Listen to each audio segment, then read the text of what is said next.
नमस्कार, आप देख रहे हैं आरएडी न्यूज़। मैं हूं योगेश चक्रवर्ती। बिहार में महागठबंधन के सहयोगी दलों में आरजेडी ने अपने उम्मीदवारों को टिकट बांटने में बढ़त हासिल कर ली है। अब तक आरजेडी 12 लोकसभा क्षेत्रों के उम्मीदवारों को टिकट दे चुकी है और उनके नाम सामने आ चुके हैं। वहीं इसे लेकर आरजेडी पर इस बात के तोहमत भी लग रहे हैं कि वो अपने सहयोगियों का उपेक्षा कर रही है। आरजेडी ने जिन 12 चेहरों को चुनाव मैदान में उतारा है, वो किस तरह से बिहार की सियासत को प्रभावित करेंगे, आने वाले लोकसभा चुनाव को प्रभावित करेंगे, ये हम जानते हैं वरिष्ठ पत्रकार संतोष कुमार जी से। संतोष जी, जिस तरह से 12 नाम आरजेडी ने घोषित कर दिया है, सबसे चौंकाने वाला जो नाम है उसमें एक मुंगेर से अनीता देवी भी हैं और जमुई से अर्चना रविदास भी हैं। तो आप क्या कहना चाहेंगे? देखिए, पहली बात कि अभी सीटों की घोषणा हुई नहीं है। 12 सीटों की कयास लगाए जा रहे हैं, संभावना व्यक्त की जा रही है। कुछ लोगों को सिंबल दे दिया गया है कि लालू प्रसाद ने कुछ लोगों को सिंबल दिया है, और जो बोल रहे हैं कि एक तरफा निर्णय लिया जा रहा है, मुझे नहीं लगता है कि एक तरफा निर्णय है। कम्युनिस्ट पार्टी को 1 सीट दिया गया है, माले को 2 सीट दिया गया है, इसके अलावा कांग्रेस को भी 8 सीट दिया गया है। तो लगभग ऊपर लेवल पर बात हो चुकी है और उसी के आधार पर लालू प्रसाद सीटों का बंटवारा कर रहे हैं, लोगों को दे रहे हैं टिकट। अभी 12 लोगों को हुआ नहीं है, लेकिन जो चर्चाएं हैं जो उसमें एक चीज़ लालू प्रसाद ने जो मैसेज दिया है कुशवाहा वोटरों को साधने की। आप देखिए कि भाई अभी तक जो सिंबल दिया गया है उसमें लव कुश समाज पर ज़्यादा नज़र डाला है। 3 कुशवाहा को उन्होंने अभी तक टिकट दे दिया है। जी। आप देख लीजिए, नवादा से हो गए कुशवाहा समाज के, औरंगाबाद से कुशवाहा समाज के हो गए अभय कुशवाहा, उजियारपुर से हो गए कुशवाहा समाज के आलोक मेहता। इसके अलावा एक माले से भी एक कुशवाहा समाज के नेता को टिकट दिया जा रहा है। इसके अलावा मुंगेर से जो लव कुश समीकरण के तहत जो कुर्मी कहा जाता था, जो उनको शादी करनी पड़ी टिकट के लिए, अशोक महतो को शादी करने लालू प्रसाद, चूँकि वो बाहुबली थे और उनको सजा याफ्ता थे, लेकिन उनका उस क्षेत्र में रॉबिन हुड के अशोक महतो जो थे, उस क्षेत्र में जो सामंती अत्याचार थे, जो सवर्णों का अत्याचार होता था उस समय, जो उसके खिलाफ उन्होंने आवाज़ उठानी शुरू की और उन्होंने संघर्ष किया पिछड़ी जातियों के लिए। पिछड़ी जातियों के मसीहा के रूप में उधर जाने जाते हैं अशोक महतो। नवादा, मुंगेर, वारसलीगंज, बेगूसराय, उस एरिया में वो संघर्ष करते थे। जहाँ भी पिछड़ों पर अत्याचार होता था वो खड़े होते थे उसके लिए। उस एरिया में देखा जाए तो नवादा जाति विशेष का, जो सवर्ण समाज के जाति विशेष है, उनका दबदबा रहता था, अत्याचार करते थे, किसी को मार देते थे। तो उन्होंने संघर्ष किया और उनको एक बाहुबली के रूप में उभरे, रॉबिन हुड के रूप में उभरे। भले ही उनको सजा हुई, जो सामाजिक ताना बाना था, उनके पिछड़ी जाति से आते थे, तो उनको एक केस मुकदमा होता चला गया और वो जेल भी गए, सजा काट के निकले। और आज भी उनकी एक पहचान है उस क्षेत्र में, पिछड़ों दलितों के लिए आवाज़ वो उठाते रहे, उनकी पहचान है। तो लालू प्रसाद ने उन्होंने कहा कि भाई आपको तो जैसे हम नहीं चुनाव लड़ सकते हैं, सज़ा हो गई है, आप भी चुनाव नहीं लड़ सकते हैं, तो हम भी अपनी पत्नी को मुख्यमंत्री बना दिए, तो तुम भी शादी कर लो, तुम्हारी पत्नी को भी दे देंगे। तो लालू प्रसाद के कहने पर उन्होंने शादी कर ली और लालू प्रसाद ने बाधा निभाया उन्हें टिकट भी दे दिया। तो वहाँ पे भूमिहारों के खिलाफ पिछड़ों की गोलबंदी होगी और एक अच्छी लड़ाई होगी ललन सिंह के खिलाफ।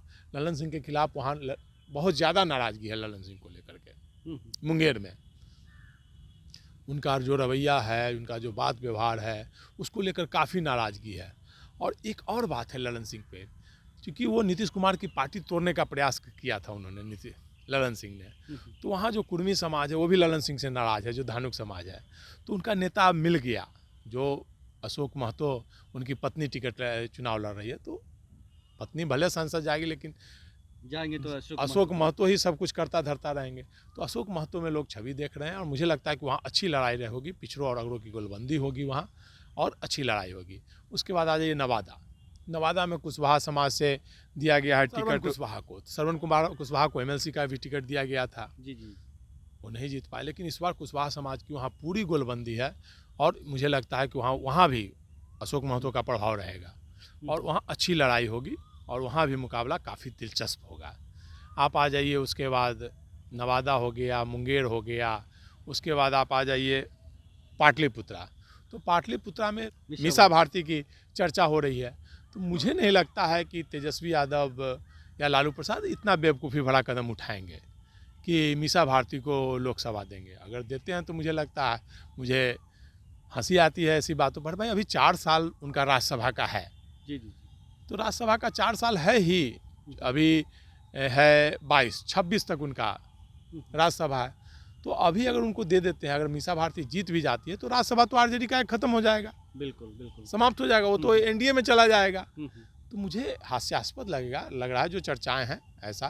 तेजस्वी यादव काफ़ी बताया जाता है संतोष जी की रितलाल यादव को बुला करके लालू यादव ने बात की थी, उसके बाद शायद मीसा भारती पर ही मुहर लगा, अंतिम जो फैसले लिए गए मीसा भारती को ही लेकर लिए गए। तो मतलब दुखद होगा, मुझे आश्चर्य लगता है कि हो सकता है। आप देखिए कैसे एक होता है कि भाई गठबंधन में नीतीश जी के साथ रहते तो भाई मीसा भारती को लड़ाते तो एक बात बनेगा कि फिर से सीट उनका। अभी तो पलड़ा एनडीए का भारी है, एमएलए की संख्या, तो अगर वो सीट खाली होगी तो एक राज्यसभा का भी चला जाएगा। जी जी जी। तो मुझे नहीं लगता है। अब देखिए, अब बाकी तो निर्णय लालू प्रसाद को लेना है, उनका उसी तरह से बात करें संतोष जी बांका की, तो बांका में लालू प्रसाद यादव ने जयप्रकाश यादव को टिकट दिया है और ऐसे में वहाँ 2 यादवों की टक्कर होनी तय है। देखिए, बांका जयप्रकाश यादव कंटिन्यू बांका से पहले भी लड़े हैं, एक बार हारते हैं एक बार जीतते हैं। वहाँ से बांका की यही राजनीति रही है और जयप्रकाश यादव वहाँ के काफ़ी लोकप्रिय नेता हैं। हार जीत अलग चीज़ है, लेकिन काफ़ी लोकप्रिय है। अब देखना है कि इस बार क्या होता है। वो टिकट और लालू प्रसाद के साथ वो लगातार पिछले 30 वर्षों से साथ हैं और लगे हुए हैं, तो उनको टिकट देना एक चलिए अच्छी बात है, उनको मिलना भी चाहिए और मिला है तो अच्छी बात है और अच्छी लड़ाई वहाँ होगी एनडीए वर्सेस ये। उसके बाद आ जाइए रोहिणी आचार्य की बात है सारण सीट से। तो सारण सीट से रोहिणी आचार्य एक बहुत, मुझे लगता है कि बिहार की 40 सीट में सबसे अच्छी कैंडिडेट रोहिणी आचार्य ही होगी। महिलाओं में काफ़ी लोकप्रिय हैं। उन्होंने लालू प्रसाद को किडनी अपना दिया था, तो एक समझिए कि उन्होंने एक आदर्श प्रस्तुत किया कि आज के युग में जो माँ बाप को लोग घर से बाहर निकाल रहे हैं, मतलब खाना तक नसीब नहीं होने देते हैं। बड़ी बड़ी कंपनियाँ, रेमंड्स कंपनी की स्थिति है कि बच्चे अब उनको बाहर निकाल दिए हैं। बड़े बड़े लोग, बड़े बड़े राजनेता की नहीं चलने देते हैं। लेकिन ऐसे समय में रोहिणी आचार्य ने अपने पिता को अपना जीवन दान दिया, पिताजी को। लालू प्रसाद ने अपने बेटी को जीवन दान दिया, लाए धरती पर, लेकिन उन्होंने, रोहिणी आचार्य ने एक मिसाल कायम की है। आने वाले समय में लोग, बच्चियां, बेटी अपने बाप के लिए इसी प्रकार से किडनी की ज़रूरत होगी, लिवर की ज़रूरत होगी तो देगी, एक मिसाल कायम की है। तो रोहिणी आचार्य मुझे लगता है कि पूरे बिहार के जितने भी कैंडिडेट होंगे उसमें सबसे अच्छी कैंडिडेट होगी। हार जीत अलग बात है, लेकिन वहाँ लड़ाई अच्छी होगी। ये भी हो सकता है कि जो लोग हैं जाति पाति और दूसरे समीकरणों से ऊपर उठ करके रोहिणी आचार्य को लोग वोट करें। निश्चित तौर पर भाई रोहिणी, देखिए आज के समय में लोग क्या खोजते हैं भाई, बच्चे अच्छे हों। सब लोग क्या करते हैं जीवन, बच्चे की अच्छी शिक्षा दें, अच्छा संस्कार दें। तो रोहिणी आचार्य में सब कुछ, अच्छी शिक्षा भी पाई, डॉक्टर भी बनी, विदेश में पिछले मुझे लगता है कि 15 वर्षों से वो विदेश में ही रह रही है, सिंगापुर में रह रही हैं। और वहाँ रहते हुए जब पिताजी पर मुसीबत आई तो वहाँ सिंगापुर बुलाकर ही वहीं ऑपरेशन कराया और किडनी दिया।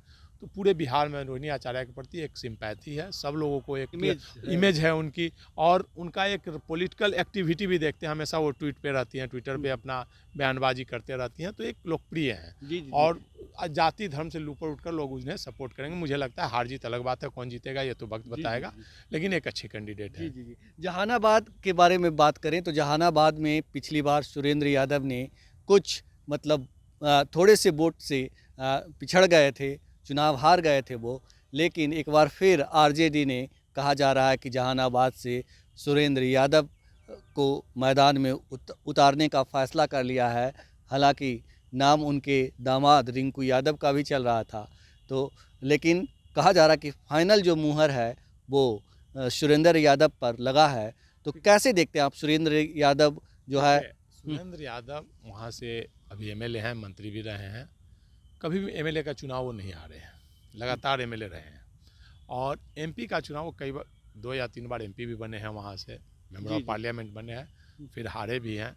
पिछली बार ओवर कॉन्फिडेंस में वो चुनाव हारे थे।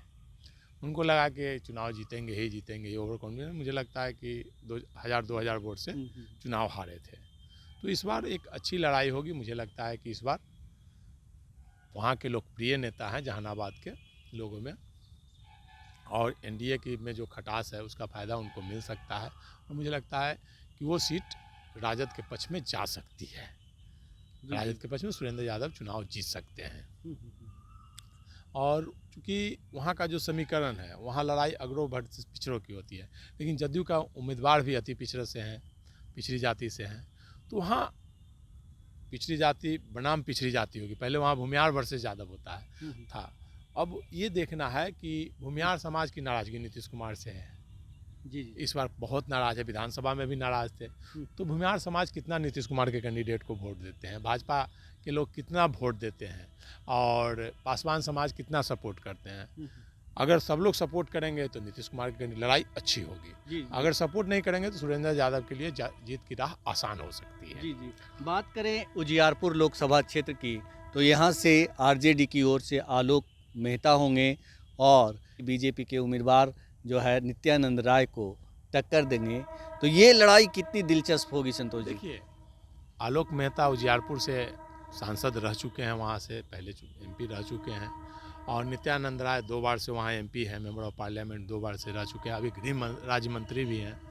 तो उनका भी प्रभाव वहाँ पे अच्छा है, नित्यानंद राय जी का, और गृह मंत्री के नाते वहाँ पर उनका प्रभाव है। और आलोक मेहता का एक मैसेज है कि जो एनडीए का वोट है कुशवाहा समाज का, तो लालू प्रसाद ने पहले ही एक मैसेज दे दिया है कि कुशवाहा समाज को ज़्यादा टिकट वो दे रहे हैं। तो इसका फ़ायदा उनको मिलेगा, कुशवाहा समाज को ज़्यादा टिकट देने का। और आलोक मेहता वहाँ पे कुशवाहा समाज से हैं, प्लस पिछड़ी जाति का वोट उनको मिलेगा। हाँ, वहाँ पे यादव समाज में नित्यानंद राय कितना वोट सेंधमारी कर सकते हैं।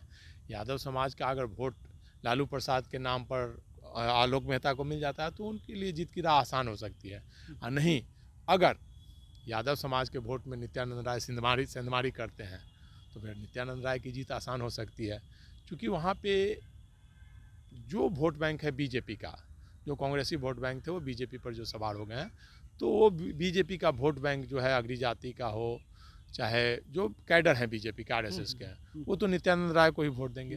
और वो ज़्यादा वोट में कितना सेंधमारी करते हैं उस पर डिपेंड करता है उनकी जीत का। जी। क्योंकि बाकी वोट तो फिर आलोक मेहता को ही मिलेंगे। जी। बात करें गया लोकसभा क्षेत्र की, तो गया लोकसभा क्षेत्र से बिहार सरकार में कृषि मंत्री रहे सर्वजीत कुमार को टिकट दिया गया है।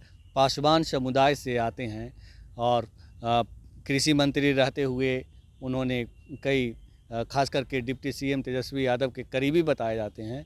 तो कैसे क्या वो जीतन राम मांझी जो बिहार के पूर्व मुख्यमंत्री हैं और हम पार्टी के जो कर्ता धर्ता हैं, क्या उनको चुनौती दे पाएंगे? देखिए, भारतीय जनता पार्टी का कुछ कैडर सीट है, पटना हो गया, गया हो गया, मुजफ्फरपुर हो गया, यहाँ उसका कैडर वोट बहुत ज़्यादा है। जैसे गया में है, cadre vote bank Bharatiya Janata party का ज़्यादा है। एनडीए उम्मीदवार का पलड़ा वहाँ हमेशा भारी रहता है। जो एनडीए उम्मीदवार रहते हैं पिछले 20-25 वर्षों से एनडीए उम्मीदवार का पलड़ा वहाँ हमेशा भारी रहता है। लेकिन इस बार जो लालू प्रसाद ने जाल बिछाया है कुशवाहा समाज का, औरंगाबाद से कुशवाहा, इधर नवादा से कुशवाहा, इधर उजियारपुर से कुशवाहा, और पासवान जाति से सर्वजीत, मुंगेर में कुशवाहा, मुंगेर में कोई कुर्मी कही है। तो एक इसका अगर प्रभाव होता है, कोयरी समाज का वोट बैंक में सेंधमारी अगर करते हैं तो इसका फ़ायदा उनको मिल सकता है। लेकिन वहाँ अभी वर्तमान समय में पलड़ा जीतन राम मांझी का ही भारी दिखता है वहाँ पे। जी। अब सर्वजीत कितना वहाँ पर प्रभाव डाल पाते हैं, पासवान वोट में कितना सेंधमारी कर पाते हैं, कुशवाहा वोटर को नवादा और औरंगाबाद के नाम पर कितना अपने पाले में कर पाते हैं। क्योंकि पासवान वोट जो भी तोड़ेंगे तो वो एनडीए का वोट बैंक तोड़ेंगे, वो एनडीए को माइनस होगा, इनको प्लस होगा। कुशवाहा समाज का वहाँ जो भी वोट तोड़ेंगे तो एनडीए का माइनस होगा, इनका प्लस होगा। अगर वहाँ वो 1 लाख वोट तोड़ते हैं तो उनको 2 लाख का फ़ायदा होगा। एनडीए को 1 लाख का लॉस और इनको 1 लाख का फ़ायदा, मतलब 2 लाख से लीड वहाँ लेंगे। तो अब देखना है कि कैसे सर्वजीत वहाँ मैनेज करते हैं, कैसे अपना मैनेजमेंट करते हैं चुनाव। देखने को मिलेगा यहाँ नहीं, गया बटेंगे। में गया में यादव वोट में बिखराव मुझे नहीं लगता है। यादव वोट में और वहाँ दलित वोट में वहाँ पर मांझी के खिलाफ आपको पासी समाज भी है, आपको दलित ये रविदास भी है, आपको पासवान भी नाराज़ था, लेकिन चिराग पासवान के कारण पासवान उधर जाएंगे। अब सरबजीत पासवान होने के कारण कितना प्रभाव डालते हैं तो चुनाव के समय पता चलेगा, लेकिन फिलहाल पलरा वहाँ पे और ज़्यादा वोट तो मिलना ही है। वहाँ ज़्यादा वोट एनडीए को नहीं मिलने वाला है। 10-5% मिल जाए तो अलग चीज़ है। तो पलरा फिलहाल वहाँ पे ये एनडीए का वहाँ पर भारी है। और बात अब करते हैं बक्सर लोकसभा क्षेत्र की, जहां से आरजेडी के प्रदेश अध्यक्ष जगदानंद सिंह के बेटे और पूर्व कृषि मंत्री कुछ दिन के लिए रहे थे सुधाकर सिंह, उन्हें टिकट दिया गया है। और सुधाकर सिंह बक्सर में कितना आरजेडी को क्या जीत दिलाने में सक्षम है, चुनौती देने में सक्षम है बीजेपी के उम्मीदवार को? देखिए, डिपेंड करता है कि वहाँ पे वो राजपूत समाज का वोट कितना तोड़ पाते हैं। बाकी आरजेडी का तो वोट बैंक तो उनको मिलेगा ही, मैक्सिमम वोट मिलता ही है। यादव, मुसलमान, दलित, पिछड़े, ये सब वोट तो मिलेगा ही। उन्हें अपने समाज का वोट कितना तोड़ पाते हैं, क्योंकि जो वर्तमान राजनीति है वो क्षत्रिय समाज जो है, राजपूत समाज, वो अभी बीजेपी का ब्लाइंड सपोर्टर है। वो देख रहे हैं राजनाथ सिंह को, वो देख रहे हैं योगी आदित्यनाथ को। उनको इससे मतलब नहीं है कि कोई काम करने वाला कैसा है व्यक्ति है, उससे मतलब नहीं है। वो देख रहे हैं कि बस कमल को देखते हैं, योगी आदित्यनाथ को देखते हैं, राजनाथ सिंह को देखते हैं। तो राजपूत समाज समझिए कि एक तरह से अंधभक्त कहिए या कहिए कि पागल हैं, ये कहिए, राजपूत समाज उधर ही है। अब जगदानंद सिंह प्रदेश अध्यक्ष हैं और उनका बेटा सुधाकर सिंह भी क्षत्रिय समाज में रखते हैं पैठ, लेकिन कितना वोट तोड़ पाते हैं वो, क्षत्रिय समाज का ले पाते हैं। अगर क्षत्रिय समाज का वो मतलब मुझे लगता है कि अगर वो 25% वोट भी तोड़ने में कामयाब होते हैं वहाँ पे, तो उन्हें सफलता मिल सकती है। और बात करें वैशाली लोकसभा क्षेत्र की, तो वैशाली से भी आरजेडी ने उम्मीदवार की घोषणा कर दी है। बताया जाता है कि यहाँ से बाहुबली मुन्ना शुक्ला की पत्नी अन्नू शुक्ला को आरजेडी ने टिकट दिया है।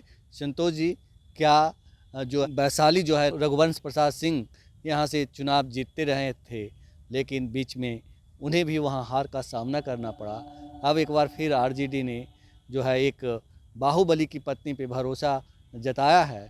क्या लगता है आपको? मैंने अभी आपको बताया था बक्सर के क्षेत्र पर कि राजपूत समाज अभी ब्लाइंड सपोर्टर है, अंधभक्त है, अंधा है, पागल है। वो राजनाथ सिंह और योगी आदित्यनाथ को देखता है। रघुवंश प्रसाद सिंह जैसे नेता को वहाँ के राजपूतों ने वोट नहीं दिया। ये दुर्भाग्य है हमारे देश का। मुझे लगता है कि देश के सर्वश्रेष्ठ सांसदों में से एक रघुवंश प्रसाद सिंह का चयन हुआ था, और आज बिहार में जो भी सड़कें हैं वो रघुवंश प्रसाद की देन है। उन्होंने ग्रामीण विकास मंत्री जब बने वो सेंट्रल में, तो बिहार के में सड़कों का जाल बिछाया, इतना काम किया। और आज जो बोला जाता है समाजवादी नेता, लोहियावादी नेता, ईमानदार नेता, तो रघुवंश प्रसाद सिंह सही मायने में ईमानदार नेता थे, लोहियावादी थे, समाजवादी थे। ऐसे ही चलते रहते, कुछ नहीं उन्होंने बनाया अपने जीवन में।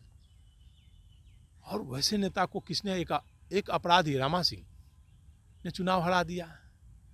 एक बोला जाता है दिनेश सिंह, एक माफिया बोला जाता है, जिनको कि शराब माफिया बोला जाता है। एमएलसी अभी हैं, चर्चाएं जैसे है, एमएलसी भी हैं। उनकी पत्नी कुछ लोगों ने टिका रघुवंश प्रसाद सिंह को हरा दिया, क्योंकि भूमियार और राजपूत दोनों मिलकर के मतलब रघुवंश सिंह को हराने में लग गए।